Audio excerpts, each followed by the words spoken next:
these might be the culprits for a banging washer. So I got some from Amazon and replaced the old ones here with these new ones.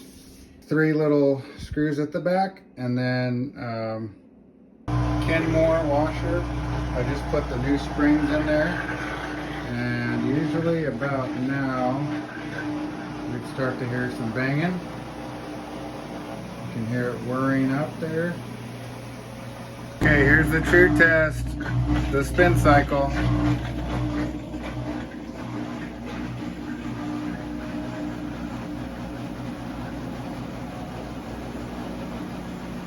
You can see it's shaking, but there's no banging. And that's what we were hoping for. So I call this a win.